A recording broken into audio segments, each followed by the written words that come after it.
Hey guys, this is a part 2 of ICC Healing Guide and Tips. In this part I'll cover the 3 bosses from Plagueworks Squatter, Festergut, Rotface and Professor Putricide. On each boss I'll first explain some basic mechanics everyone needs to follow, but I'll be more focused on healers, and after that I'll mention some useful healing tips. So, Festergut is the 4th encounter of the raid that requires some intense raid healing or tank healing, which depends on the state the boss is in. The casters and the healers need to be spread from each other at 12 yards, ideally in a half circle around the boss. That's because of the abilities Malleable Goo and Wild Gas. Malleable Goo is an ability that you need to move out of. It's a small green circle on the ground, but the range of it is a bit bigger, so make sure you move out at least 10 yards from it. If it hits you, it deals a lot of damage and it gives you 250% casting speed reduction debuff that lasts 20 seconds. Wild Gas is an ability that boss casts every 20 to 40 seconds on non-melee raid members, and it makes you unable to control your character. It also deals damage to you and people around you, so that's why it's important to spread at least 10 yards. Boss also does a stacking debuff on tanks that deals damage to them and increases damage taken by 10% every stack, so tanks will be switching between each other. Be mindful which tank is tanking at what point. So, as the boss fight starts, there will be a lot of raid damage going on that you need to heal through, so be ready to pump heals as soon as the fight starts. That's because at the start the boss fills up the room with gas that deals 6 to 7k damage every 2 seconds to every raid member. This lasts around 30 seconds, and after 30 seconds the boss inhales the gas in the room and gains 30% damage and 30% attack speed buff. There will still be gas in the room, but it's gonna do less damage, but also your tanks will start taking more damage. You can assign your holy paladins to only heal tanks after the first inhale and let other healers focus on the raid. But you have to see how the raid damage feels after the first inhale and if it's still needed to get some healing from paladins. This will happen 2 more times, and after the last inhale there will be no more raid damage, but your tanks will start taking big amounts of damage. They'll need to use their cooldowns and other external cooldowns.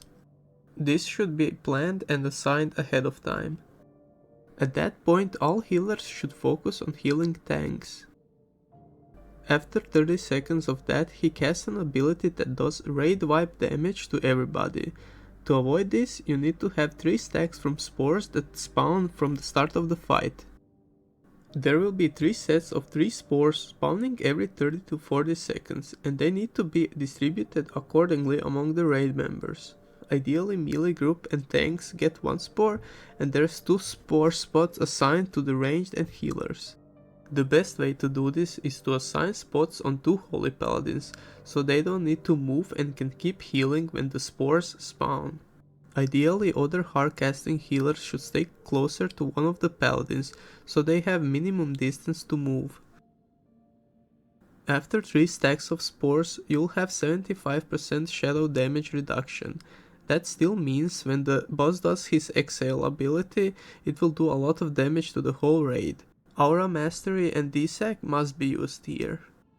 This will have to be healed as fast as possible, because after that ability the fight resets to the starting point, which means the gas is back and the raid will be taking 6 to 7k damage every 2 seconds.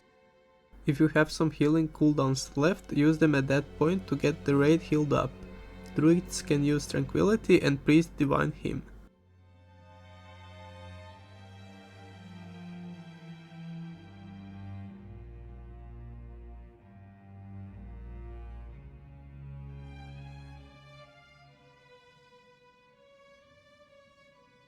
So, Rotface is definitely easier than Festergut, and it should be doable on Heroic at the start of the phase. This encounter has one same mechanic as Festergut, and that's Wild Gas, so make sure to stay spread as much as possible. Boss also casts an ability that is a cone attack in front of him, and it should be dodged. Through the whole fight there will be a disease that gets on a random person. One healer should be assigned to be on a dispel duty for this. The disease deals damage to a person, and when it's dispelled, it summons a small ooze that deals a small amount of damage to everybody near it. The person with disease should move to the edge of the room to the off tank and get dispelled. This should be done quickly because the damage of the disease ramps up. If you see that person starts taking a lot of damage from disease, just dispel him early because the damage from the small ooze will be more manageable. The small oozes follow the person that had the disease, and until the second one is spawned, the person with the first one should be on the edge of the room away from the raid. The big ooze is formed from 2 or more smaller ones, and it should be picked up and kited by your off tank. Also, the big ooze deals a lot more damage than smaller ones, so no one should stay close to it. With all of that, 1/4 of the room will be filled by green ooze on the floor. Don't stay in it as it does a lot of damage and slows you.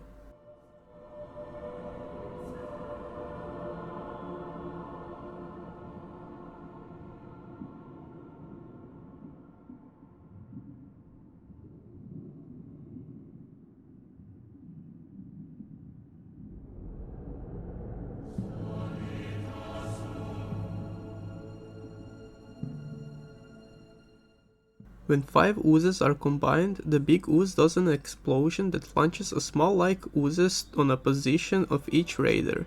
At that point, the whole raid should move to a new position. So, for healers, this fight has a lot of unpredictable damage on all raid members because it's really hard to completely avoid damage from all the mechanics. You always need to be ready to throw a fast heal on a target that gets really low, and you also have to be ready to move away from all the mechanics. As a Resto druid or disciplined priest, this is not that big of a problem because you can stay on the move and heal, but as a holy paladin and Resto shaman, you'll have to manage moving and keeping your heals up all the time. Try to maximize usage of your instant cast spells when you move and try to position in a way that you need to have minimum movement. But it can sometimes be RNG and you'll just have to move to follow the mechanics. Rocket boots will be your best friend and save you or raid members if used at the right time to position yourself better. Keep your main tank up, heal targets that get wild gas and targets that get really low. You can sometimes see if someone is in the wrong position for cone attack or wild gas, so you can easily precast your heals on those targets. Also, keep an eye on a person that gets dispelled, as he will be leading a small ooze to a big one and will take some damage from AoE aura the big ooze has. And that should be the fight.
Heroic Professor Putricide is probably the second hardest encounter in the whole raid.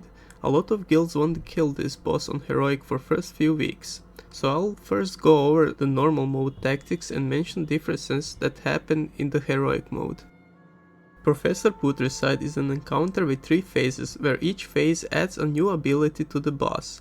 The most important mechanic that will have to be managed is 2 types of oozes that will spawn on the left and right side of the boss room. So, the green ooze will target one raid member, stun him and slowly move to him. When the green ooze reaches the target, it does an explosion that splits the damage among the people that it hits and also knocks them back. When that happens, ooze selects the next person and does the same. So, for this ooze, it's really important to have people stack on the targeted person and kill the ooze as fast as possible. As a healer, make sure to heal up the explosion damage as fast as possible so people can continue to stack on the next person, but ideally there should only be one explosion. As a Resto shaman, I find it more beneficial to not stack with the group and rather precast my chain heal on the group to heal them up, but that also depends on the situation. The orange ooze also targets one person, but it does not stun him, so that person needs to kite as long as the ooze is alive. The raid should hard focus DPS on that ooze, because if it reaches the target it will kill him. The person that is using an abomination should slow this ooze as much as possible. There will also be slime puddles that spawn under players. If it targets you, just get away from it as fast as you can. The off tank that is using abomination will be drinking the slime puddles in phase 1 and 2.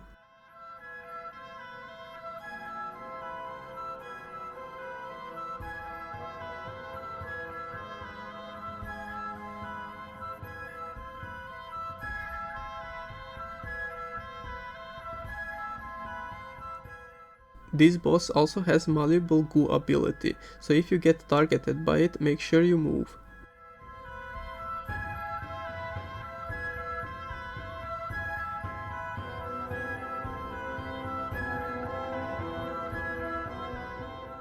At 80% HP, boss enters a second phase. In this phase, boss gets an ability choking gas bombs. The bomb deals damage to people near it and explodes after 20 seconds, and probably one-shots most raid members. If not, it applies a debuff that reduces your chance to hit by 100% for 20 seconds.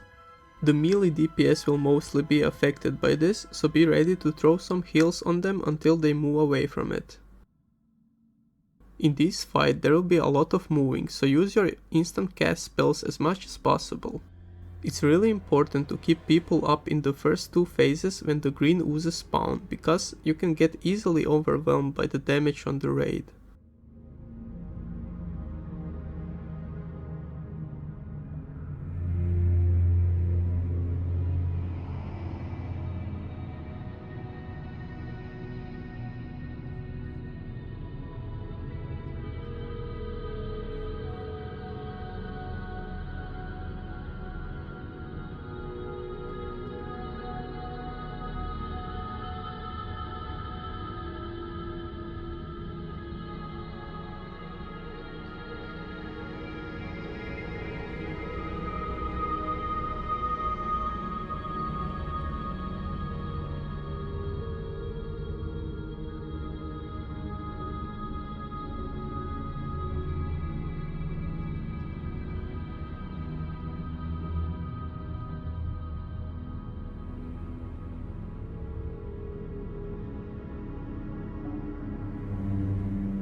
At 35% HP, boss enters a third phase.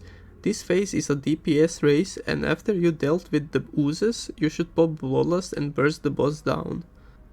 The off tank no longer has abomination, so slime puddles will continue to grow. Make sure you position yourself that you don't get cut off from the raid by them. Also, in this phase, the tanks will be getting a debuff that increases boss damage dealt, so be ready to hard pump heals on the tank that is tanking.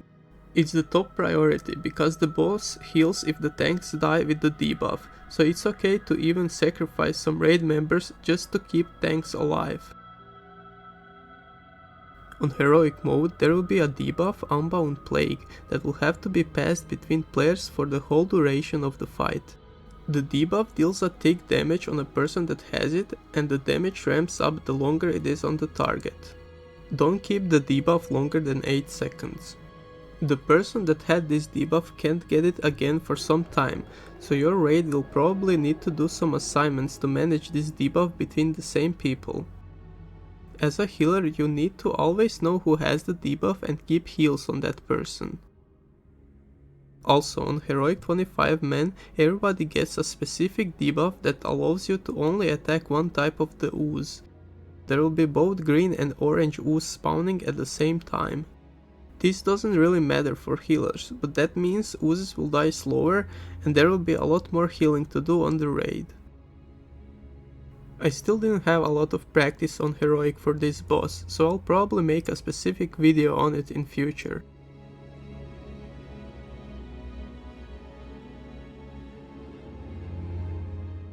Thank you for watching the second part of this guide series. I'll be doing other parts soon, so make sure you follow. If you have some additional questions, you can ask in the comments.